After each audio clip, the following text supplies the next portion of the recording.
Selamat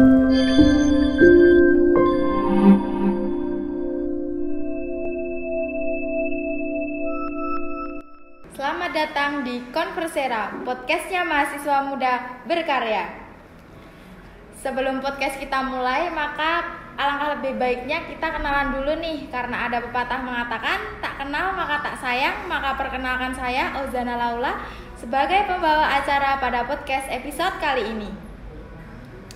Pada podcast episode kali ini, kita kedatangan tamu yang sangat spesial, yaitu juara 1 Duta Genre Stikes Nasional tahun 2022, yaitu ada Kak Putri Maharani. Halo Kak, gimana kabarnya nih? Alhamdulillah sehat Mbak Ozana. Nah ini kan lagi masa pandemi ya Kak, tapi Kakak pasti kan produktif ya, sekarang kan sudah jadi Duta Genre begitu kan. Nah kesibukannya apa aja sih Kak? Oke, kesibukan saya waktu liburan UAS ini Mbak, yang pertama itu sibuk mengikuti pelatihan-pelatihan Zoom dengan mentor-mentor saya yang dulu mendapatkan juara pada waktu di Duta Genre Surakarta Mbak. Jadi kita harus siap pada saat dimintai untuk Zoom, entah itu jam 7, jam 8, atau jam 9 pun kita juga harus siap untuk mengikuti Zoom itu dengan berbagai tugas dan materi yang perlu disiapkan, sehingga kita bisa mendapatkan ilmu yang lebih baik lagi pada saat kita diajak Zoom dengan mentor-mentor kita itu Mbak. Nah jadi gak cuma gabut atau gak ngapa-ngapain gitu enggak Mbak, tapi ada tanggungan itu untuk melakukan Zoom, terus dikasih tugas harus kayak gini ya kamu, harus kayak gitu ya kamu, kayak gitu Mbak. Nah selain itu saya juga sibuk ngembangin bisnis saya Mbak, bisnis Oriflame. Pasti Mbak Ozana juga tahu ya apa itu produk Oriflame Mbak. Iya Mbak tahu, saya pernah loh Mbak itu pesen apa ya, bedak kayaknya. Oh iya, ada kok Mbak, ini promo bagus juga. Itu, Kak. Ya, produk Oriflame itu merupakan salah satu produk kecantikan Mbak. Jadi saya udah menjadi membernya Oriflame sekitar 4 tahunan Mbak, dari masa SMA dulu sampai sekarang. Gitu Mbak kesibukan saya. Oke, hebat sekali ya teman-teman, Kak Putri ini sudah jadi Duta Genre, masih bisa ngembangin bisnis Oriflame itu ya Mbak? Ya. Baik, untuk podcast kali ini kita akan membahas topik yang sangat familiar, yaitu terkait seputar pertemanan serta ekspektasi dan realita di dunia kampus. Ngomong-ngomong tentang pertemanan nih Kak, menurut Kakak apa sih arti pertemanan itu? Oke Mbak Ozana, pertemanan menurut saya itu ya Mbak, merupakan perilaku antara dua insan, entah itu laki-laki dengan perempuan atau perempuan dengan perempuan, yang saling memberi dukungan, memberi semangat, memberi kasih sayang untuk mendapatkan energi yang baik di antara pertemanan kita Mbak. Jadi pertemanan itu merupakan proses untuk membangun silaturahmi kita dengan teman-teman Mbak. Karena dengan kita memiliki teman itu juga bagus buat kesehatan. Karena kita bisa curhat tuh kalau lagi bertengkar sama pacarnya, atau lagi bucin, atau lagi dideketin siapalah, itu bisa kan dicurhatan ke teman. Selain itu juga bisa mendapatkan semangat dari teman kita, mendapatkan dukungan kalau kita lagi ngedown, mendapatkan kasih sayang dari teman kita. Nah itu bagus buat kesehatan karena bisa mengurangi stres Mbak. Jadi kan kita dapat mencurahkan semua isi hati kita dengan teman kita itu Mbak. Dan kita juga merupakan anugerah gitu loh Mbak kalau mendapatkan teman. Karena kita nggak kesepian kalau punya teman yang baik, yang mau mendengarkan kita, mau apa aja diturutin gitu lah sama temennya. Kita ajak main lah ke TW mau, kita ajak nongki ayo, kita ajak nobar ya mau, kayak gitu kan seru Mbak, jadi nggak gabut di rumah, seperti itu Mbak. Oke, jadi bener nih teman-teman yang seperti yang disampaikan oleh Kak Putri, temen itu banyak banget manfaatnya. Yang pertama bisa buat kesehatan ya Kak, terutama kesehatan mental. Terus bisa juga teman curhat, terus bisa juga buat teman gabut ya Kak tadi. Betul. Oke. Nah jenis teman itu kan bermacam-macam ya Kak. Ada yang toksik, terus ada yang manis di belakang, terus ada yang suka rasan-rasan gitu ya Kak. Julid ya Mbak? Iya betul. Nah menurut Kak Putri sendiri pertemanan yang baik itu seperti apa sih Kak?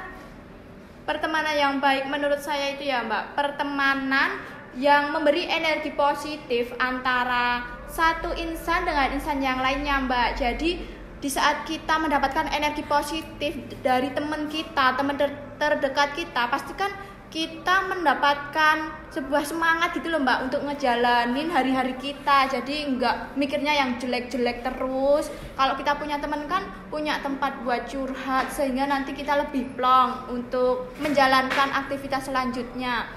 Nah, maka dari itu pertemanan yang baik bukan sekedar kita menjadi teman yang biasa aja, tapi harus menjadi teman yang sejati Mbak.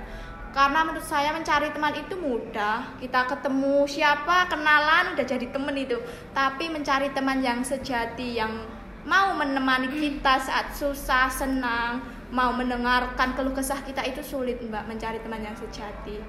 Tapi di saat kita mendapatkan teman, jangan egois Mbak. Karena kan dia pasti juga punya masalah atau punya curhatan apa, ya kita dengarkan. Kita harus bisa menjadi pendengar yang baik juga untuk teman kita, agar pertemanan kita tetap harmonis Mbak, gitu. Oke, jadi bener nih kayak yang disampaikan oleh Kak Putri. Kalau kita berteman itu harus saling mendengarkan, biar kayak nggak toksik gitu ya Kak? Iya betul. Oke. Nah saat ini kan banyak ya Kak, kayak ada geng-geng gitu, terus ada circle-circle gitu ya Kak. Nah tapi juga banyak kasus nih, kayak kan udah kayak semisal ada satu circle 5 orang Ya. Nah terus kayak mereka nggak ada masalah tuh, baik-baik aja, terus besoknya itu kayak musuh-musuhan gitu loh Kak, kayak padahal nggak ada apa-apa, nggak ada penyebabnya. Paham. Nah terus kok musuhan gitu, Keluar dari circle-nya ya Mbak. Betul. Nah kalau masalah seperti itu cara mengatasinya bagaimana ya Kak? Untuk mengatasi masalah seperti itu, menurutku ya Mbak, kita sebagai teman jangan gengsi untuk menghubungi teman kita dahulu. Karena dengan kita mau menghubungi teman kita, menanyakan kabarnya, entah itu lewat WhatsApp atau lewat DM Instagram, kalau perlu pun datengin rumahnya juga nggak apa-apa Mbak. Kita tanya nih, kenapa kamu kok keluar dari geng kita, ada masalah apa? Nah itu kan bisa dibicarakan baik-baik Mbak. Dengan seperti itu dia kan juga mikir, oh iya teman saya ini perhatian ya ternyata sama aku keluar dari circle, didatengin ke rumah, ditanyain kabarnya. Nah menurut saya itu penting juga Mbak, karena di saat kita dalam artian cuek ya sama teman kita yang keluar dari circle, itu nanti bakal memutus tali silaturahmi kita Mbak. Kan yang awalnya berlima jadi berempat teman kita. Nah itu kan gak enak banget pastinya. Kita kekurangan teman satu, kehilangan teman satu. Yang biasanya berlima jadi berempat aja, kan gak enak. Nah dengan begitu teman kita yang tadinya keluar bisa gabung lagi Mbak, kalau kita menanyakan kabarnya atau sedikit memberi perhatian untuk menarik perhatian dia lagi Mbak. Jadi jangan cuek-cuek aja kalau teman kita keluar dari circle Mbak, jangan bodo amat, biarin teman masih banyak, jangan gitu Mbak. Jadi sebagai teman yang baik, sebagai teman yang sejati, kita harus mau, jangan gengsi untuk menanyakan kabar teman kita kalau mungkin keluar tadi ya, keluar dari circle atau udah marahan. Nah biar pertemanan kita tadi, pertemanan teman-teman itu bisa kembali harmonis Mbak. Berarti intinya kita itu kayak harus mengawali gitu ya Mbak, biar kayak ngajak-ngajak gitu, biar pertemanan itu tetap terjalin, ya, terus betul, adem Mbak. ayem gitu ya Mbak. Ya biar nggak musuh-musuhan lagi, kan nggak enak ya. Di agama juga nggak boleh kalau musuhan lebih dari 3 hari Ya, Mbak. dosa ya Mbak, nanti sholatnya nggak dianggap 40 hari. Iya betul. Nah apalagi di dunia perkuliahan nih ya Kak. Nah di situ kan kita emang bersaing, tapi pertemanan itu kan juga tetap berjalan gitu ya Kak, harus tetap terjalan gitu Iya kan? harus. Iya. Okay. Biar lancar nanti ngerjain laporan praktiknya. Apalagi kalau UAS ya Kak. Iya. Kalau online gini kan nyari nilai mudah ya Pak, ngerjain di rumah. Nah ngomong-ngomong dunia perkuliahan nih, apa sih ekspektasi Kakak sebelum memasuki dunia perkuliahan?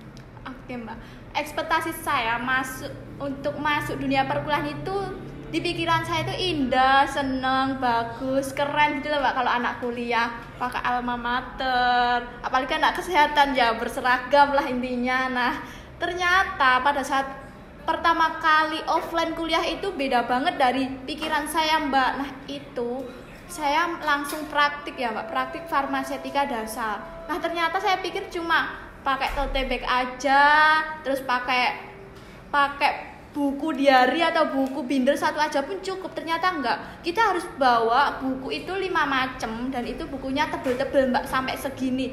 Belum lagi kita bawa box buat praktek yang isinya alat-alat itu, bawa buku kan tambah berat, kanan kiri semuanya pegang itu semua kan.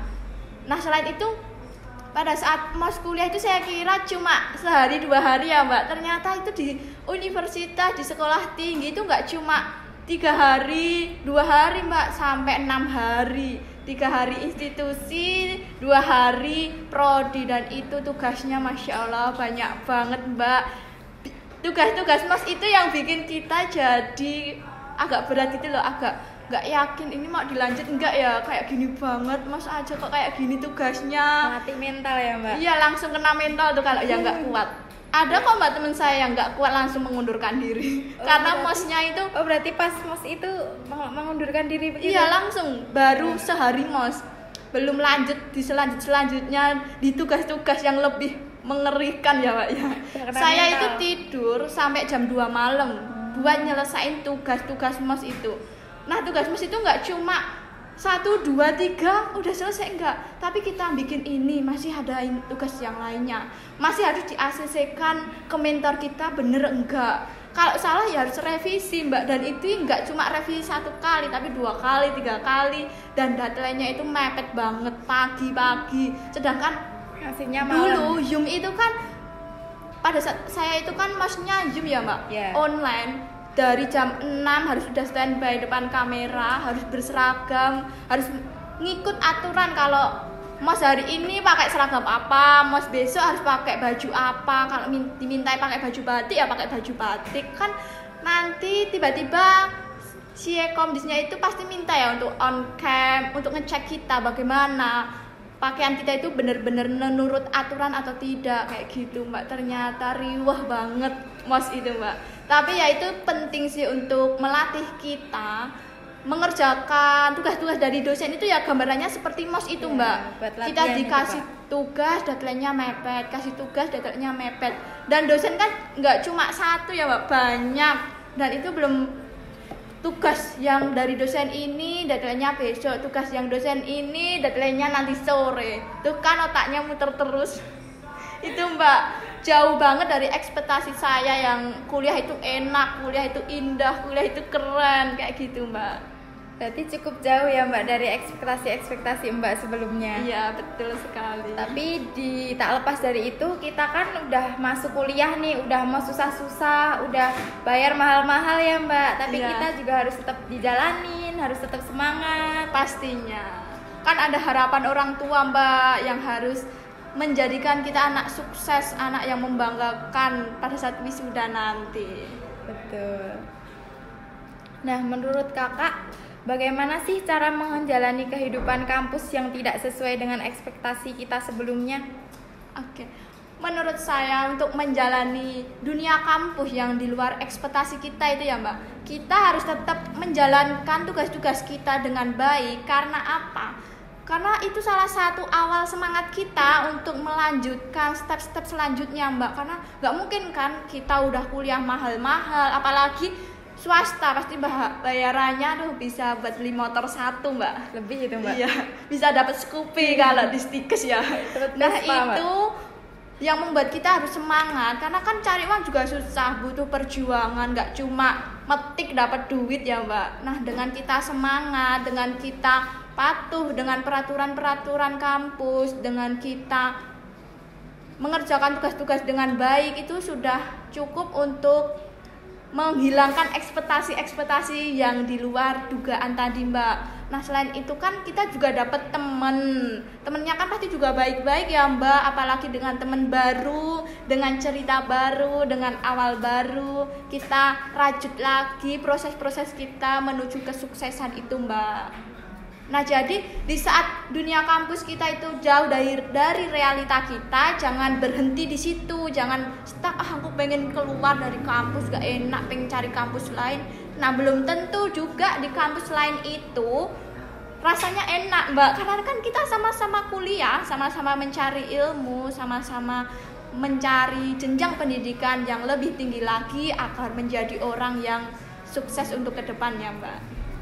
Jadi kita tuh nggak boleh ya Kak, kalau kayak nganggap kuliah itu jadi beban itu Ya, jangan ya Kak. nggak usah insecure, karena kan kita itu kuliah udah beruntung loh, Mbak, karena Ya. banyak banget di luar sana, entah itu teman, saudara itu nggak bisa kuliah, sedangkan mereka itu punya potensi untuk melanjutkan pendidikan yang lebih tinggi lagi, entah itu kesulitan ekonomi atau kesulitan hal apapun itu pasti ada ya kendalanya sehingga dia nggak bisa kuliah lagi. Nah, maka dari itu kita mahasiswa generasi Indonesia harus bersyukur yang udah bisa kuliah, Mbak, karena juga perjuangan orang tua kita untuk kuliah itu nggak mudah.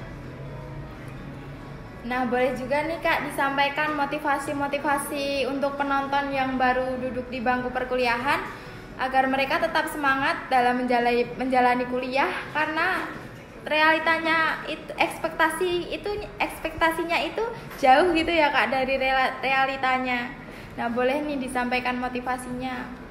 Oke, motivasi saya untuk para mahasiswa maupun mahasiswi yang udah kuliah, jadi semangatlah untuk mengejar ilmu setinggi-tingginya, karena dengan ilmu dunia itu akan mudah kita berubah, mudah kita benahi.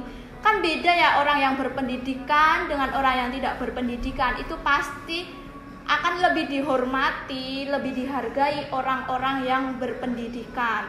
Karena dengan kita berpendidikan pastinya juga bakal mendapatkan pekerjaan yang lebih baik lagi. Nggak mungkin kan lulusan SMA bisa jadi dokter, nggak mungkin kan lulusan SMP udah bisa jadi dokter, itu nggak mungkin banget. Kalau kita pengen jadi orang sukses ya kita itu harus ngelakuin lebih dari orang-orang yang seperti biasanya, Mbak, seperti itu. Karena dengan kita melakukan hal yang lebih berat lagi, hal yang lebih dengan perjuangan, itu pasti akan mendapatkan hasil yang memuaskan. Karena tidak ada usaha yang mengkhianati hasil, Mbak. Oke, benar. Jadi kan benar apa yang disampaikan oleh Kak Putri, tidak ada usaha yang mengkhianati hasil. Jadi buat teman-teman harus tetap semangat ya teman-teman dalam menjalani kuliahnya. Nggak boleh ngeluh, nggak boleh sambat. Ya boleh sambat, tapi ya jangan terus-terusan gitu. Nggak boleh sambat kalau banyak laporan, banyak praktikum. Tapi kita harus ingat tujuan dari awalnya kita kuliah itu untuk apa. Wah, tidak terasa ya Kak, kita sudah sampai pada penghujung acara. Mungkin dari Kak Putri ada yang mau disampaikan 1 atau 2 patah kata untuk penonton? Oke, sepatah 2 kata untuk penonton podcast sore hari ini. Mungkin menjadi mahasiswa tidaklah mudah. Tidak semua orang juga bisa merasakan bangku perkuliahan. Jadi, gapailah cita-cita setinggi mungkin dan kembalilah ke masyarakat untuk menebar kebaikan. Terima kasih. Wah, bagus sekali ya Kak kata-katanya. Terima kasih atas penjelasan yang sangat menarik dari Kak Putri, dan terima kasih Kak Putri telah meluangkan waktunya. Dan semoga kita bisa bertemu di lain waktu ya Kak. Ya, pastinya.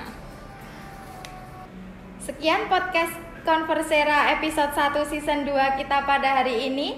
Dan sampai jumpa di podcast selanjutnya, tentunya dengan tema dan narasumber yang lebih menarik lagi. See you teman-teman. See you teman-teman semua.